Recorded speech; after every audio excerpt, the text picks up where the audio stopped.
At last, unable to go any further, Twig stopped. He sank to his knees and lifted his head to the sky. "Oh, Gloamglazer!" he cursed. "Gloamglazer! Gloamglazer!" His voice rang out in the frosty night air. "Please! Please! Please!" he cried. "Let me find the path again! If only I hadn't left the path! Help me! Help me! Help! Help!" The cry of distress cut through the air like a knife. Twig jumped to his feet and looked around. "Help me!" It wasn't an echo. The voice was coming from Twig's left. Instinctively, he ran to see what he could do. The next moment, he stopped again. What if it was a trap? He remembered Tung Tum's blood-curdling tales of wood trolls who had been lured into their death by the false calls of the dagger slash. A monstrous creature with 40 razor-sharp claws, it looked like a fallen log, until you stepped on it. Then its paws would snap shut, and so they would remain until the body of the victim had started to decay. For the dagger slash ate only carrion. "For pity's sake! Help me! Someone!" came the voice again, but weaker now. Twig could not ignore the desperate plea a moment longer. He drew his knife, just in case, and set off towards the voice.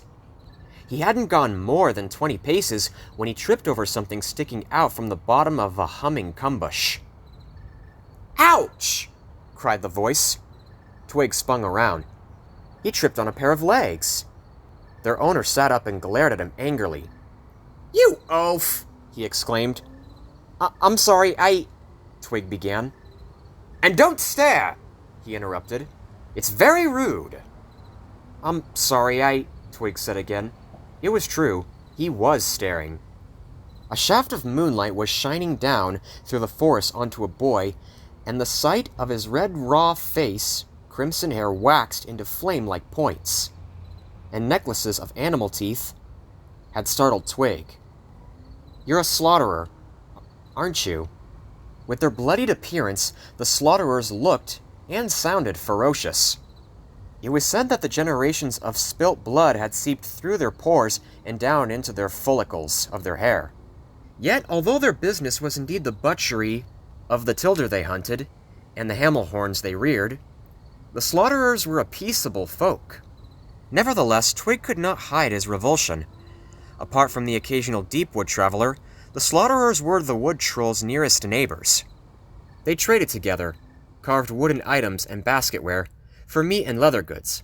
However, the wood trolls, like everyone else in the Deepwoods, despised the slaughterers. They were, as Spelda put it, the bottom of the pot. No one wanted to associate with the folk who had blood. Not only on their hands, but all over their bodies. "Well," said Twig, "are you a slaughterer?" "What if I am?" said the boy defensively. "Nothing, lost in the deep woods. You couldn't afford to be too choosy about your companions." "I'm Twig," he said. The boy touched his forehead lightly and nodded. "My name's Crystal," he said. "Please take me back to my village. I can't walk." "Look," he said, and pointed to his right foot. Twig saw the 6 or 7 angry purple marks at the back of his head. Already the whole foot had swollen twice its normal size. Even as Twig watched, the swelling speared up his leg. "What's happening?" gasped Twig. It's... Twig realized the boy was staring at something behind him. He heard something hiss and spun round. And there, hovering just above the ground, was the vilest creature Twig has ever seen. It was long and lumpy, with luminous slime-green skin that glistened moistly in the milky moonlight. "A hoverworm," came the reply. "Whatever you do, don't let it get you." "No chance," said Twig bravely, and reached for his knife. It wasn't there. "My knife!" he cried. "My naming knife, And then Twig remembered. He had been carrying it when he tripped over Glissel's leg. It must have been on the ground somewhere. Twig stared ahead, too terrified to take his eyes off the hoverworm for so much as a second. The creature continued to writhe. The hissing sound was coming not from its mouth, but from rows of ducts along its underbelly. These expelled the air which kept the worm hovering aloft.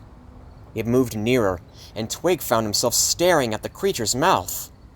It had rubbery lips and floppy feelers and gulped constantly at the air. Suddenly the lips parted. Twig gasped. The hoverworm's mouth was full of tentacles, each one with a dripping sucker at the end. As the jaws widened, the tentacles sprang out and wriggled like maggots. "The knife!" Twig muttered to Gristle. "Find my knife!" He heard Gristle rummaging through the dry leaves. "I'm trying," he said. "I can't—" "Yes!" he cried. "I've got it!" "Quick!" said Twig desperately. The hoverworm was quivering, ready to attack. He reached behind his back for the knife. "Hurry up!" "Here," said Gristle, and Twig felt the familiar bone handle in its palm. He closed his hand around it and gritted his teeth. The hoverworm swayed in the air, backwards and forwards and trembling all the while. Twig waited. Then suddenly, and with no warning, the hoverworm struck. It flew at Twig's neck, mouth agape and tentacles taut. It stank of rancid grease. Terrified, Twig leapt back. The hoverworm abruptly switched direction in the mud air and came at him from the other side. Twig ducked. The creature shot over his head, hissed to a halt, coiled itself round, and attacked again. This time it came from the front, just as Twig had hoped. As the creature's tentacles were about to suction themselves onto his exposed neck, Twig twisted round and lunged forwards. The knife plunged into the soft underbelly of the worm and ripped along the row of air ducts. The effect was instant. Like a balloon that has been inflated and released, the creature spun wildly through the air with a loud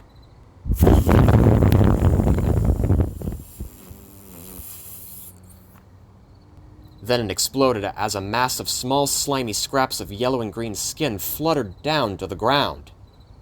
"Yeah!" Twig roared and punched the air. "I've actually been and gone and done it! The hoverworm is dead!" As he spoke, the dragon's smoke billowed from his mouth. The night had become bitter with an icy north wind, yet Twig was not too cold, far from it. A glow of pride and excitement warmed his whole body. "Help me," came a voice from behind him. It sounded strange, as though Gristle was talking while eating. "It's okay," said Twig as he pulled himself to his feet. "Gristle!" he screamed. The slaughterer was all but unrecognizable. Before Twig's battle with the hoverworm, Gristle's leg had been swollen. Now his entire body had swelled up. He looked like a huge, dark red ball. "Take me home," he mumbled unhappily. "But I don't know where your home is," said Twig.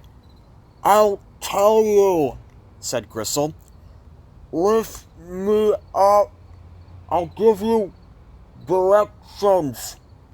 Twig bent down and gathered the slaughterer up in his arms. He was surprisingly light.